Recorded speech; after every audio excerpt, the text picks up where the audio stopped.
Hello class. कैसे हैं आप लोग? मुझे उम्मीद है कि आप लोगों की तैयारी अच्छी से चल रही होगी एग्ज़ाम की।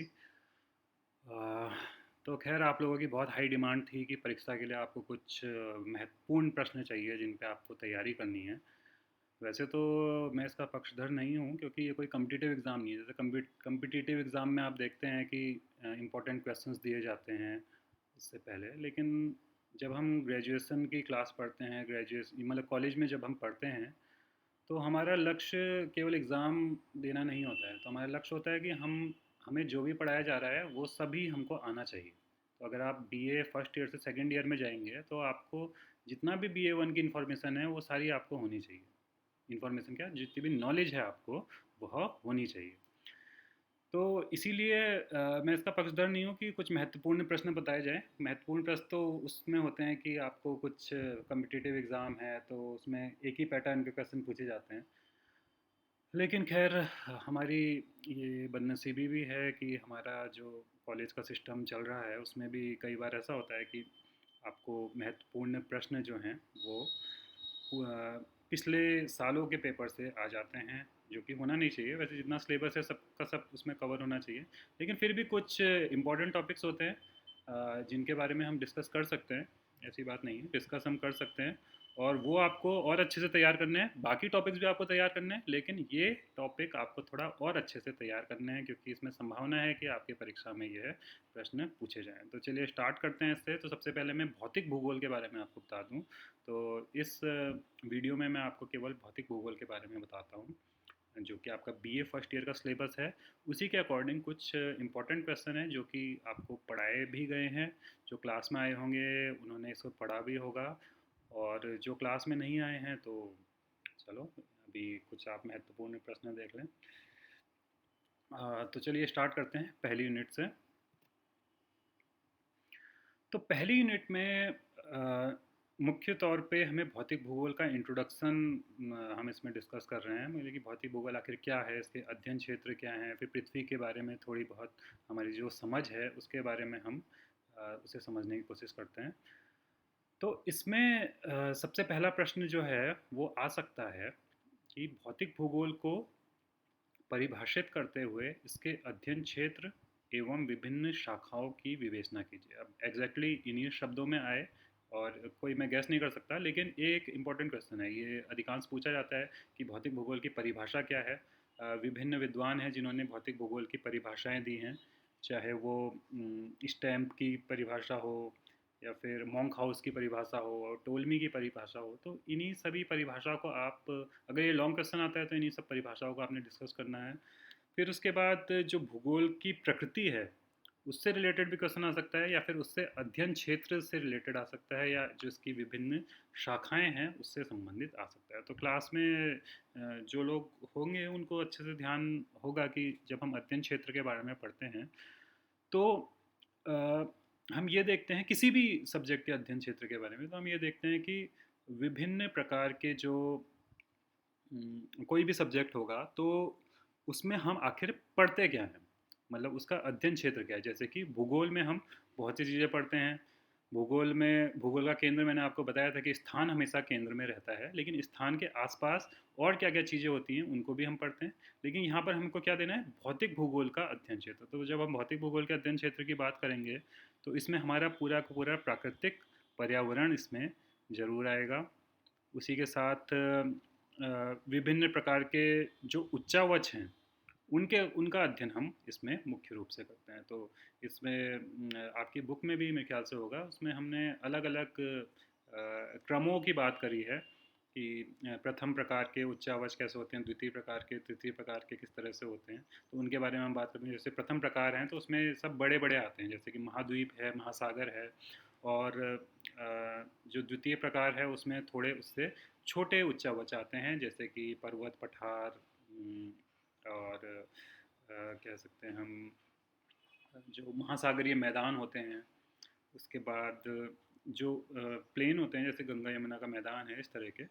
फिर उसके बाद जो तृतीय प्रकार के उच्चावच होते हैं उनमें जो छोटे छोटे कुछ फीचर्स होते हैं, जैसे कि घाटियाँ हो गई। फिर उसके बाद अभी आप हिमानियों के बारे में पढ़ेंगे, जो हिमानी जो ग्लेशियर्स होते हैं तो उसके भी कुछ आकृतियाँ बनती थी, तो जो छोटी छोटी आकृतियाँ, चाहे वो अभी अपर्दन के बारे में भी पढ़ेंगे, तो अपर्दन जिस प्रकार की आकृतियाँ बनाता है तो वो सारी इसके अंतर्गत आती हैं। खैर ये सब तो आपने क्लास में पढ़ा होगा, अगर नहीं पढ़ा है तो आपने अपनी पुस्तक में ज़रूर पढ़ा होगा, तो आप इसको तैयार कर लीजिएगा। अभी खैर मैं आपको इंपॉर्टेंट क्वेश्चन बता रहा हूँ, मैं आपको क्योंकि बहुत लंबा वीडियो हो जाएगा अगर मैं आपके हर एक टॉपिक के बारे में बताने भी लग जाऊँ, तो आप इंपॉर्टेंट क्वेश्चन देखिएगा। इसमें से अगर आपको कोई क्वेश्चन नहीं आता है, कोई प्रश्न नहीं आता है, तो आप मुझसे ज़रूर पूछ सकते हैं, तो उसको हम थोड़ा और डिटेल में भी पढ़ सकते हैं। फिर दूसरा इम्पोर्टेंट क्वेश्चन है, पृथ्वी उत्पत्ति की विभिन्न परिकल्पनाएं या संकल्पनाएं हम कह सकते हैं। तो पृथ्वी की जो उत्पत्ति है उसको लेकर के विभिन्न प्रकार की संकल्पनाएं या फिर परिकल्पनाएं, जिसको कि हम हाइपोथेसिस भी कहते हैं, वो हमारे सामने लगातार मतलब जब से भौतिक भूगोल का विकास हुआ है, तब से विभिन्न परिकल्पनाएं कई वैज्ञानिकों ने, कई चिंतकों ने दी है। तो इसी से रिलेटेड हमें बहुत सारे सिद्धांत देखने को मिलते हैं कि आखिर पृथ्वी की उत्पत्ति किस प्रकार से हुई, ब्रह्मांड हमारा कैसे बना और पृथ्वी हमारी उसमें से कैसे बनी। तो इसमें बहुत सारे इंपॉर्टेंट हैं, जैसे कि कांट कांट बहुत इंपॉर्टेंट है। कांट की सबसे पहली, मतलब खैर उससे भी पहले कई प्रकार की संकल्पनाएं थी, लेकिन कांट इसमें वो है। फिर लाप्लास का हम पढ़ते हैं, सिलेबस में भी होंगे मेरे ख्याल से आपके, कांट, लाप्लास, और भी कौन थे, एक लॉकियर भी था, उसका भी था। तो इसमें से जेम्स और जेफरीज हमने देखा है कि अक्सर काफ़ी पूछा गया है। जेम्स और जेफरीज की जो परिकल्पनाएं हैं वो बहुत ज़्यादा पूछी गई हैं, तो इसलिए मैं चाहूँगा कि इसको आप तैयार कर लें। वैसे तो जितनी भी हैं वो सभी इम्पोर्टेंट है, लेकिन जेम्स एंड जेफरीज कई बार पूछी जाती है अक्सर, तो अगर आपके पास ज़्यादा समय नहीं है तो थोड़ी थोड़ी सा आपको सभी के बारे में पता होना चाहिए, और जेम्स एंड जेफरीज को आप थोड़ा अच्छे से प्रिपेयर कर सकते हैं। उसके बाद पहली यूनिट में जो तीसरा टॉपिक है, पृथ्वी की आंतरिक संरचना। पृथ्वी की आंतरिक संरचना बहुत इंपॉर्टेंट टॉपिक है। पृथ्वी की क्योंकि सबसे पहले जब हम भूगोल पढ़ते हैं या भूगर्भ पढ़ते हैं, तो हमें ये पता होना चाहिए कि पृथ्वी के अंदर क्या क्या चीज़ें मौजूद हैं, जिसके कारण जिसके कारण पृथ्वी में विभिन्न प्रकार की गतिविधियाँ होती हैं ना। क्योंकि जब हम फोर्सेस के बारे में भी पढ़ते हैं, तो हमने उसमें एंडोजेनेटिक, एक्सोजेनेटिक फोर्स पढ़ते हैं। तो एंडोजेनेटिक फोर्स वो होते हैं जो पृथ्वी के अंदर से निकलते हैं, तो इसलिए हमें पता होना चाहिए कि पृथ्वी की आंतरिक संरचना कैसी है। उसी के बाद हम भूकंप, ज्वालामुखी जैसी चीज़ों के बारे में पढ़ सकते हैं। भूकंप और ज्वालामुखी भी है आपके कोर्स में, तो ये भी आपको पढ़ना चाहिए। पृथ्वी की आंतरिक संरचना पढ़ेंगे तो उसके बाद आप ये भी ज़रूर पढ़िएगा। अच्छा हाँ, इम्पॉर्टेंट चीज़ यह है कि पृथ्वी की आंतरिक संरचना की बहुत सारी थ्योरीज़ हैं, तो मुझे नहीं लगता हमें ज़्यादा थ्योरीज़ पढ़ने की इसमें ज़रूरत है।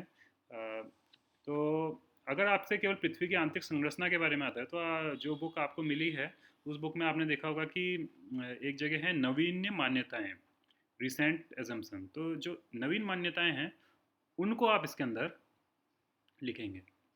अगर केवल आपसे ये पूछा जाता है कि पृथ्वी की आंतरिक संरचना की विवेचना कीजिए, या पृथ्वी की आंतरिक संरचना किस प्रकार से है, या किसी एक लेयर के बारे में भी आपसे प्रश्न, छोटा प्रश्न पूछा जा सकता है, मेंटल के बारे में या क्रस्ट के बारे में, तो इसलिए आपको ये सब तैयार रखने हैं। तो जो नवीन मान्यताएं हैं उनमें उसके आधार पर तीन भागों में हम मुख्य तौर पे पृथ्वी की आंतरिक संरचना को बांटते हैं। एक तो आपकी क्रस्ट है, फिर मेंटल है, और अंत में क्या है, कोर, जिसको कि हम क्या कहते हैं, अंतरतम भी कहते हैं। खैर ये तो आपको पढ़ाया ही है। और फिर उसके बाद दो दो भागों में ये सब भी बढ़ती है। ट्रस्ट को भी हम दो भागों में बांट सकते हैं, मेंटल को भी और कोर को भी। तो इनके बीच में, हाँ, इनके बीच में जो बाउंड्रीज होती हैं ये भी मैंने आप सबको बताई थी, जैसे गुटनबर्ग असंबद्धता है, और ये सारी असंबद्धताएं, जितनी भी असंबद्धताएं हैं, तो ये सब भी आपको पढ़नी चाहिए।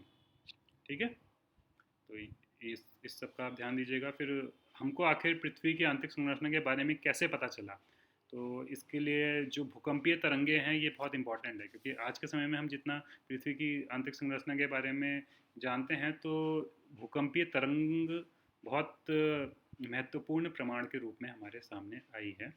तो इसलिए जो भूकंप तरंगों पर आधारित प्रमाण है उसको भी आप देख लेंगे, इसमें भी स्मॉल क्वेश्चन बन सकता है। तो इसमें आपको ये पता होना चाहिए कि जो भूकंप की विभिन्न तरंगे हैं वो कौन कौन सी होती हैं, प्राथमिक तरंगे, गौण तरंगे और तीसरा क्या, धरातलीय तरंगे। धरातलीय तरंगे सबसे ज़्यादा खतरनाक होती हैं इसमें भूकंप की दृष्टिकोण से। लेकिन आपको ये पता होना चाहिए कि कौन सी तरंग है जो कि पानी पानी के मतलब जो लिक्विड है उसमें पास होती है और कौन सी नहीं हो पाती। तो इसी के कारण हमको पृथ्वी की आंतरिक संरचना के बारे में पता चला। हमें ये पता चला कि कौन सी चट्टानें द्रव्य में हैं और कौन सी चट्टानें बिल्कुल ठोस हैं। तो कौन सी हमारी लेयर बिल्कुल ठोस है, कौन सी द्रव्य है, तो ये सब भी हमको पता होना चाहिए। खैर आप बुक पढ़ेंगे तो आपको डिटेल में ये सारी चीज़ें पता खैर पता होगी ही, और नहीं है तो पता चल जाएंगी। तो ये टॉपिक आप देख लीजिएगा, पृथ्वी की आंतरिक संरचना बहुत इंपॉर्टेंट टॉपिक है।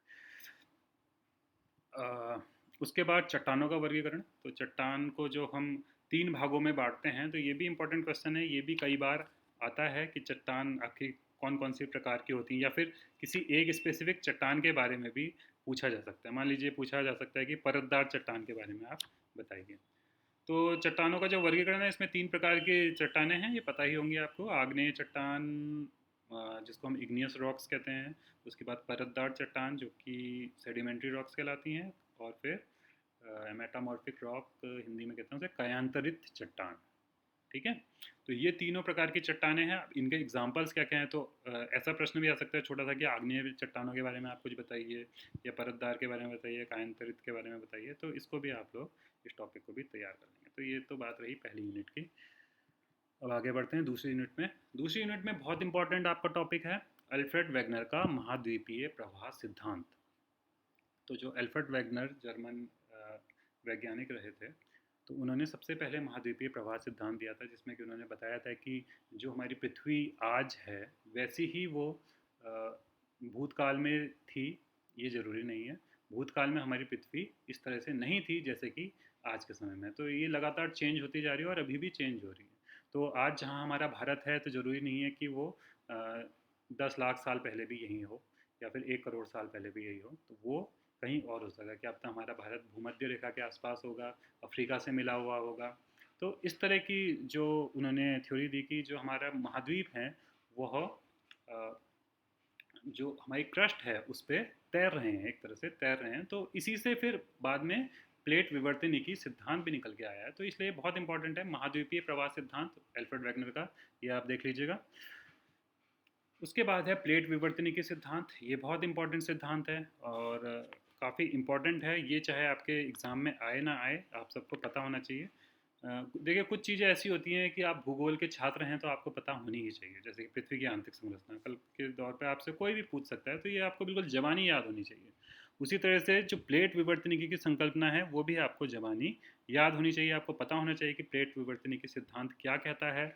पूरी जो पृथ्वी है, पृथ्वी की जो हम कह सकते हैं महाद्वीप हैं या महासागर हैं, उनको हम किस तरह से अलग अलग प्लेटों में विभाजित कर सकते हैं। तो इसमें एक तो आपको पता होना चाहिए कि प्लेट सीमांत तो कौन कौन से होते हैं, जिसको हम प्लेट बाउंड्रीज भी कहते हैं।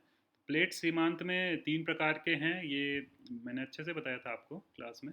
खैर 3 प्रकार के जो हैं इनमें, एक तो 2 महाद्वीपों के बीच की प्लेट होती है, फिर उसके बाद क्या होती है जिसको कि हम क्या बोलते हैं, खैर ये तो अलग है, एक महाद्वीप के बीच में होती है, महासागरों के बीच में होती है। लेकिन जो प्लेट सीमांत हैं उसमें मुख्य प्रकार से 3 प्रकार की बाउंड्री होती है, जिसमें कि एक तो होती है आपकी अपसारी प्लेट सीमा, दूसरी क्या होती है अभिसारी प्लेट सीमा, और तीसरी होती है संरक्षी प्लेट सीमा। ठीक है, तो ये याद होना चाहिए आपको। अपसारी जिसको कि हम रचनात्मक भी कहते हैं, रचनात्मक इसलिए कहते हैं क्योंकि ये अपसारी हैं, अपसारी मतलब एक दूसरे के विपरीत दिशा में जा रही हैं ये प्लेट। खैर मैं ज़्यादा डिटेल में नहीं जाऊँगा क्योंकि हम तो केवल प्रश्न के बारे में पढ़ रहे हैं। तो ये जो भी है प्लेट विवर्तन के सिद्धांत आप पढ़ लेना। खैर अब मैंने जब छेड़ ही दिया है, तो अपसारी क्या होती हैं, विपरीत दिशा में जाती हैं। अभिसारी एक दूसरे की तरफ जाती हैं, और जो संरक्षी हैं वो एक दूसरे के समानांतर एक दूसरे से टकराती हैं। तो ये विभिन्न प्रकार की प्लेट होती हैं, तो ये आप ज़रूर पढ़िएगा। प्लेट किस कारण से संचलित होती हैं ये भी आपको पता होना चाहिए। उसी के साथ साथ सबसे इम्पोर्टेंट इसमें क्या है कि प्लेटें कितनी प्रकार की हैं। तो जो पूरा हमारी पृथ्वी है उसमें कितनी प्रकार की प्लेटों में हम उसको बांट सकते हैं। तो जो प्रमुख प्लेटें हैं उनको हम मुख्य रूप से 7 भागों में बांटते हैं। तो कौन कौन सी वो प्रमुख प्लेटें हैं ये भी आपको पता होना चाहिए कि भारत कौन सी प्रमुख प्लेट में है उनमें से। तो भारत दो प्लेटों के बीच में है, कौन सी? यूरेशिया प्लेट और इंडो ऑस्ट्रेलियन प्लेट। तो अधिकतर हिस्सा भारत का इंडो ऑस्ट्रेलियन प्लेट में है, लेकिन यूरेशियन प्लेट से वो लगातार टकरा रहा है। और मैंने क्लास में भी आपको बताया था कि हम जिस जोन में रहते हैं वो क्या है, इन दोनों के मिश्रण का जोन है। खैर हम तो थोड़ा जैसे कोटा बाग हल्द्वानी, तो हम तो भाबर में रहते हैं, लेकिन अगर आप हिमालय में जाएंगे तो हिमालय में आप ये देख सकते हैं कि दोनों प्लेटें एक दूसरे से यहीं पर टकरा रही हैं। यहीं पर ये इन दोनों का क्या हो रहा है, अभिसरण हो रहा है। तो ये हम आपको ये देखने की प्रमुख प्लेटें कौन कौन सी हैं ये आपको जवानी याद होनी चाहिए कि जो 7 प्लेटें हैं उनके नाम आपको पता होने चाहिए। उसी के साथ जो छोटी प्लेटें हैं उनके बारे में भी आपको पता होना चाहिए। उसके बाद अगला इम्पॉर्टेंट टॉपिक है इसमें अपक्षय एवं अपर्दन। ठीक है, ये भी इम्पॉर्टेंट है, जिसको हम वेदरिंग एंड इरोजन भी कहते हैं अंग्रेजी में।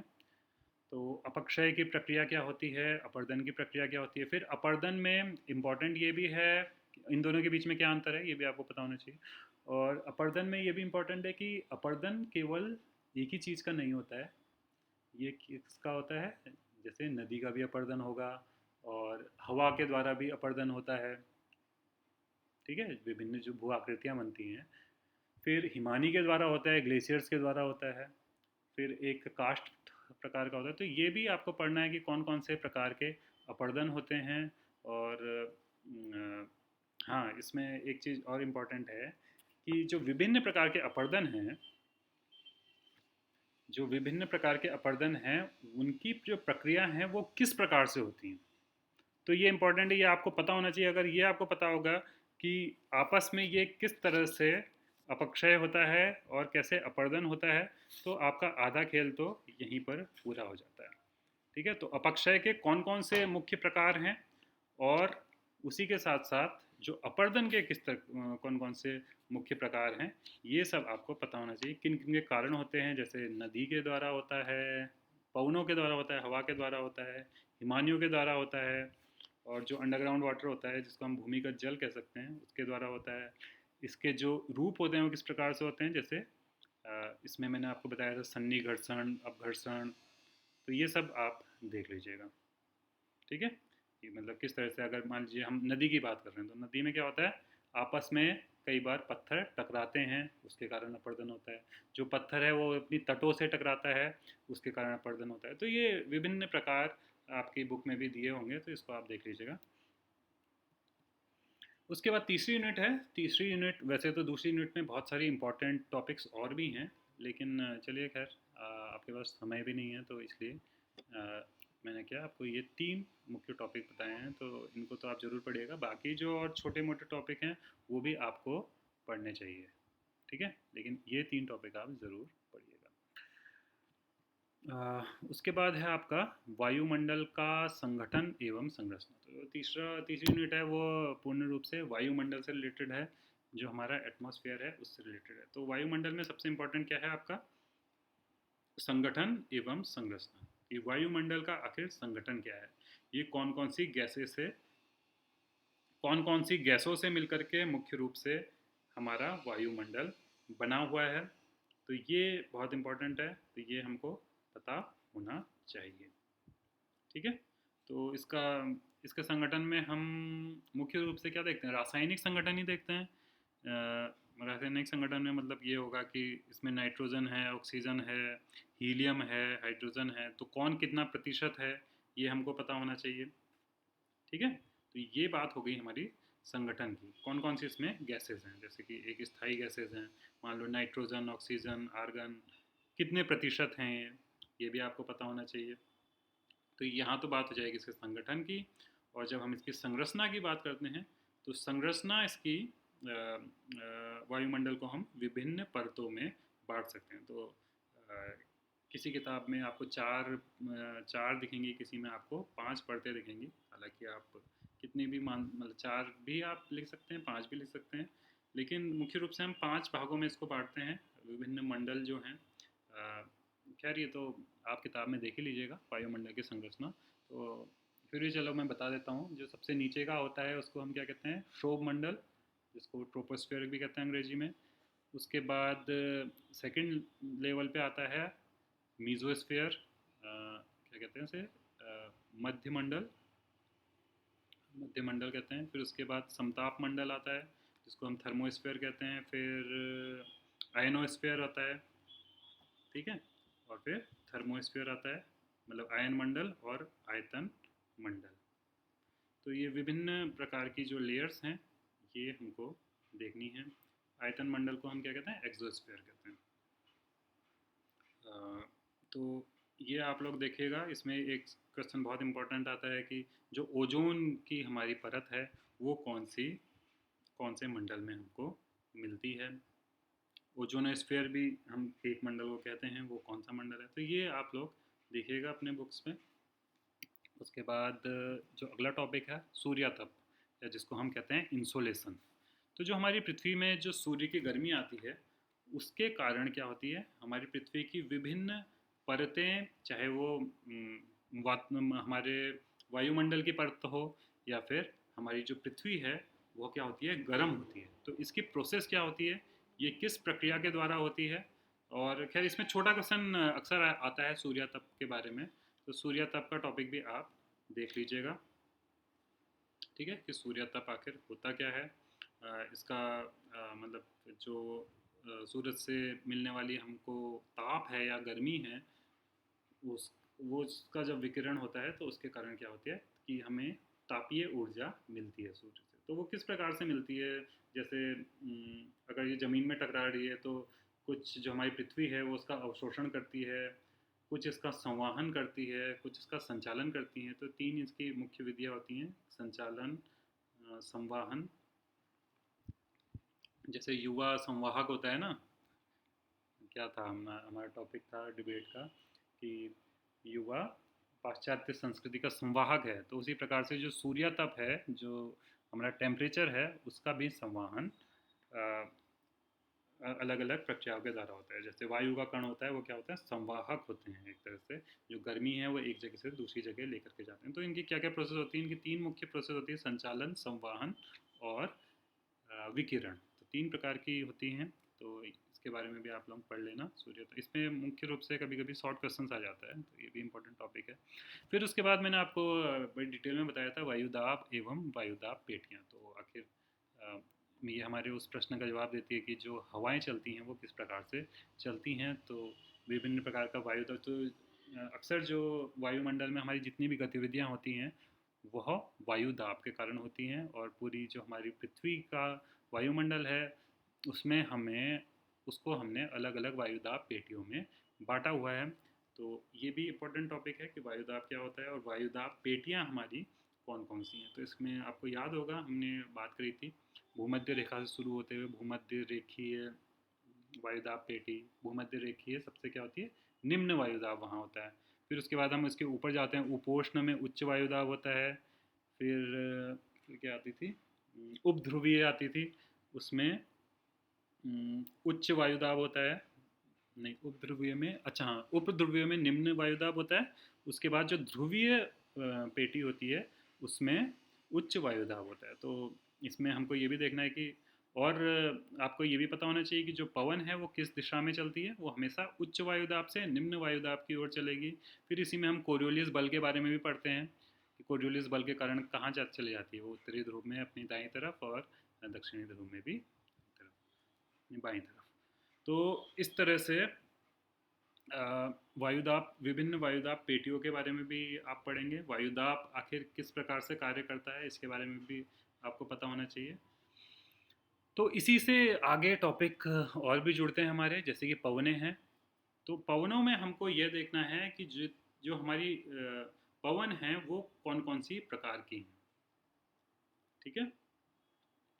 तो इसमें हमें जैसे कि व्यापारिक पवनें हैं, पछुआ पवनें हैं, ध्रुवीय पवनें हैं। अगर हम पूरी इसको देखेंगे, जो हमारी पूरी ग्रहीय पवनें हैं उनको अगर हम देखें तो ये तीन भागों में बढ़ती हैं। तो पवन भी आपकी तीन प्रकार की होती हैं।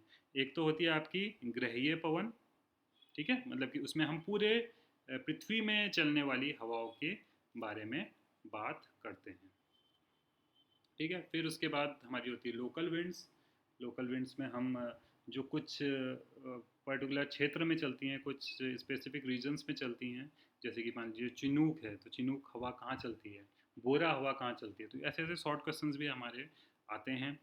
और फिर उसी के साथ एक स्थायी पवनें होती हैं जो कि हमेशा स्थायी रहती हैं। तो अलग अलग प्रकार के पवनें हैं, इनके बारे में भी आप पढ़ोगे।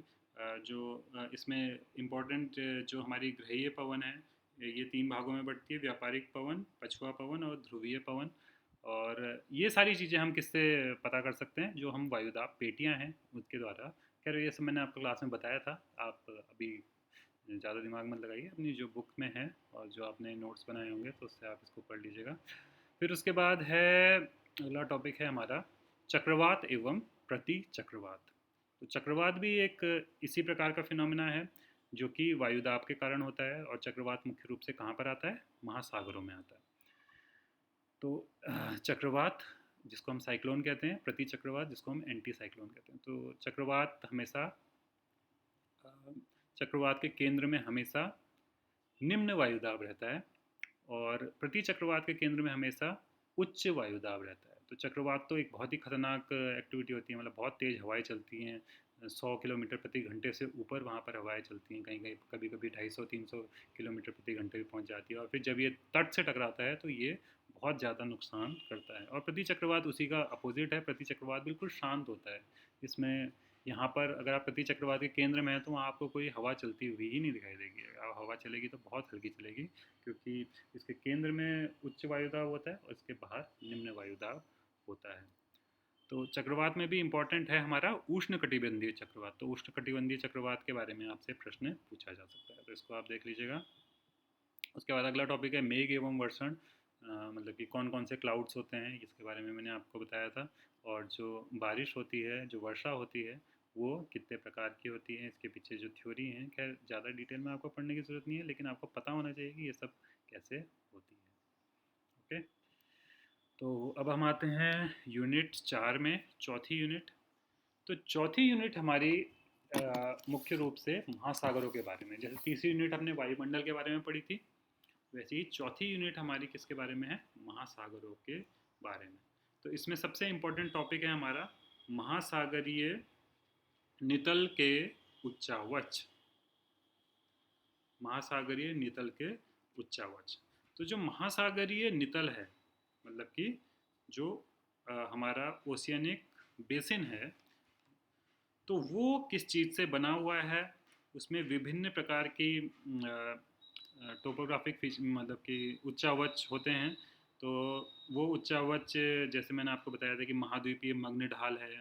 फिर उसके बाद महासागरीय गर्त के बारे में हमने इसमें पढ़ सकते हैं, मग्न तट के बारे में, मग्न ढाल के बारे में। फिर जो गहरे सागरीय मैदान हैं, और उसके बाद जो गर्त हैं, जो गहरी गहरी खाइयाँ होती हैं, इनके बारे में इसमें हम पढ़ते हैं। तो ये उच्चावच बहुत इंपॉर्टेंट टॉपिक है। उसी के साथ हमारा जो महासागरीय जल में तापमान होता है और उसका घनत्व होता है, और सबसे इम्पोर्टेंट है उसकी लवणता। तो महासागर में विभिन्न जगह किस प्रकार की लवणता होती है, समान लवणता वाली रेखाओं को जोड़ने वाली कौन सी रेखा होती है, तो ये सब प्रश्न आपको इसमें आने चाहिए। तो अगर आपका स्मॉल क्वेश्चंस हैं तो उसमें भी ये पूछा जा सकता है, महासागरीय लवणता के बारे में ज़रूर पूछा जा सकता है कि इसका स्रोत कहाँ से होते हैं, आखिर जो हमारा समुद्र नमकीन हुआ वो किस प्रकार से हुआ, किस कारण से हुआ, और इसका जो डिस्ट्रीब्यूशन है, क्या लवणता क्या लवणता ठंडे सागरों में ज़्यादा होती है या गर्म सागरों में ज़्यादा होती है, क्या लवणता बंद सागरों में ज़्यादा होती है या फिर खुले सागरों में ज़्यादा होती है। तो ये सारे प्रश्न हैं, ये आपसे इसमें पूछे जा सकते हैं, तो ये आपको पता होना चाहिए। उसके बाद है महासागरीय तरंग। तो बहुत इंपॉर्टेंट टॉपिक है महासागरीय तरंगों का, या फिर तरंगे, हम धाराएं भी कह सकते हैं, महासागरीय धाराएं। तो महासागरीय धाराएं कितनी प्रकार की होती हैं? जो हमारे पूरे इसमें मैंने आपको ध्यान होगा, प्रत्येक महासागर की प्रत्येक महासागर में बहने वाली महासागरीय धाराओं के बारे में बताया था कि अटलांटिक महासागर में कौन कौन सी धाराएं हैं, फिर उसके साथ प्रशांत महासागर में कौन कौन सी है, जो हिंद महासागर है उसमें कौन कौन सी है।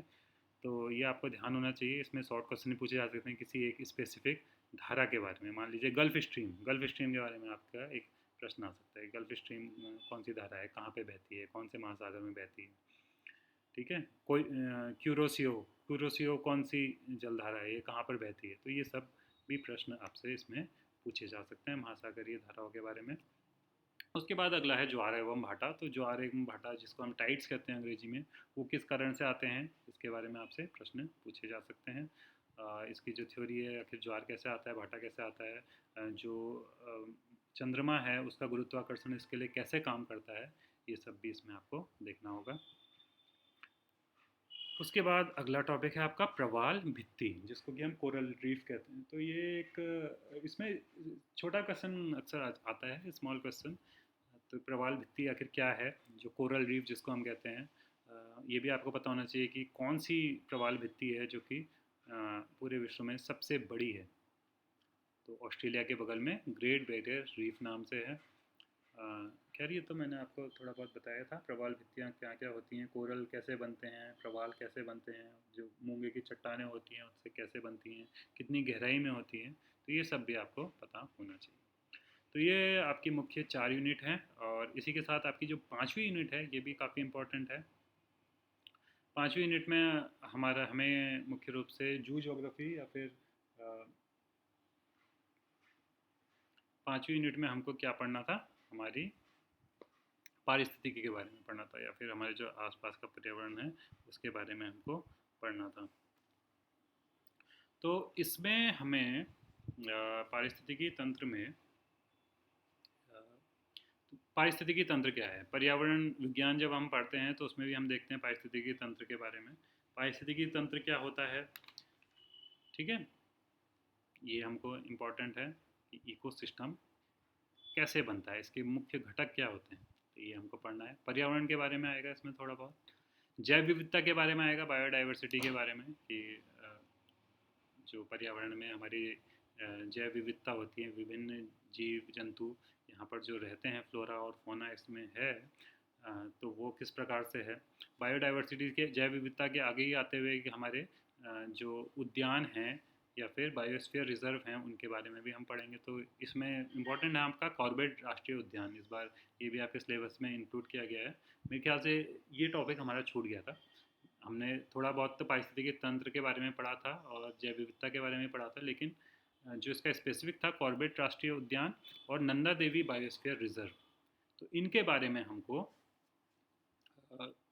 इसके बारे में भी हमको थोड़ा इसमें पढ़ना है। तो चलिए, इसके बारे में मुझे मैटर मिलेगा तो मैं आपको दूंगा, क्योंकि आपके मेरे ख्याल से बुक में नहीं होगा, जनरल नॉलेज की बुक्स वगैरह में इस पर मिल जाएगा। तो इस बार ये सिलेबस में ऐड हुआ था नया फीचर, तो इसके बारे में मैं आपको बताऊंगा, ठीक है। तो ऐसे एक वीडियो रख लेंगे इसके बारे में, इसमें हम थोड़ा जो 5वीं यूनिट है उसके बारे में हम डिस्कस कर सकते हैं। अगर कुछ मुझे मैटर मिलता है तो मैं ये मैटर आपको दूंगा। लेकिन खैर कुल मिला करके आप लोग ये देखिएगा कि कौन कौन से आपने मुख्य प्रश्न बीए प्रथम वर्ष के लिए तैयार करना है। तो इसमें मैंने यूनिट वाइज आपको बता दिया कि कौन कौन से प्रश्न इंपॉर्टेंट है, लेकिन इसका ये बिल्कुल भी मतलब नहीं है कि जो और क्वेश्चन हैं सिलेबस में उसको आप बिल्कुल इग्नोर कर दें, उससे रिलेटेड भी आपके बहुत सारे क्वेश्चंस आ सकते हैं, ठीक है। क्योंकि आपके सिलेबस में जितना मैंने बताया केवल उतना नहीं है, आपके सिलेबस में तो पूरा का पूरा है, लेकिन आपने इन सिलेबस, जो सिलेबस में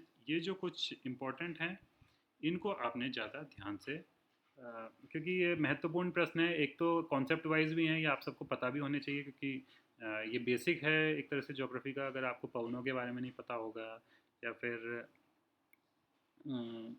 महाद्वीपीय प्रवाह सिद्धांत के बारे में नहीं पता होगा, या चक्रवात किस प्रकार से आता है, तो ज्योग्राफी की नॉलेज आपकी अधूरी ही रह जाएगी। तो अगली क्लास में आप जाकर क्या करोगे जब आपको ये बेसिक चीज़ें नहीं आती।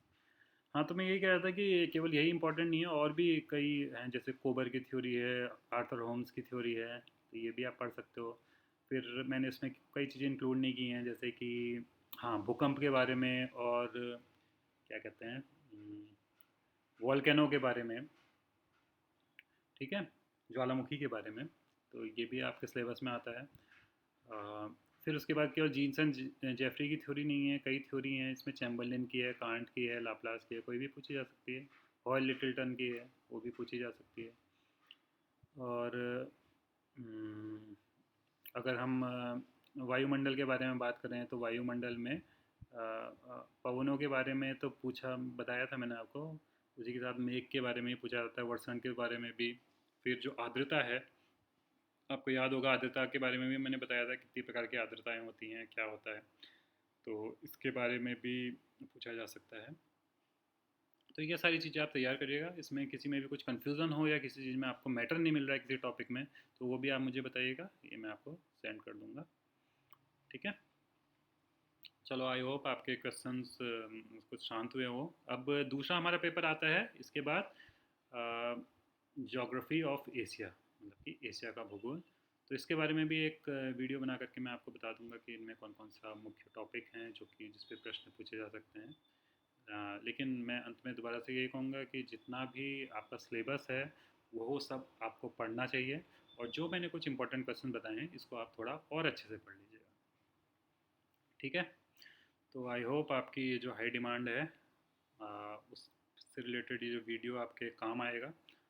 और आप अपनी पढ़ाई, खैर पढ़ाई तो आपकी चल ही रही हो, एग्ज़ाम आपके जल्द होने वाले हैं। अब तो केवल मेरे ख्याल से एक हफ्ते से भी कम समय इस पे बचा हुआ है। तो इस इम्पोर्टेंट टॉपिक्स को आप एक बार दोबारा से देख लीजिएगा। और बाकी मैं एक और वीडियो आपको जल्दी सेंड करता हूँ, आज शाम तक या कल सुबह तक मैं करता हूँ। फ़िलहाल आप ये तो देखिए भौतिक भूगोल वाला। ओके।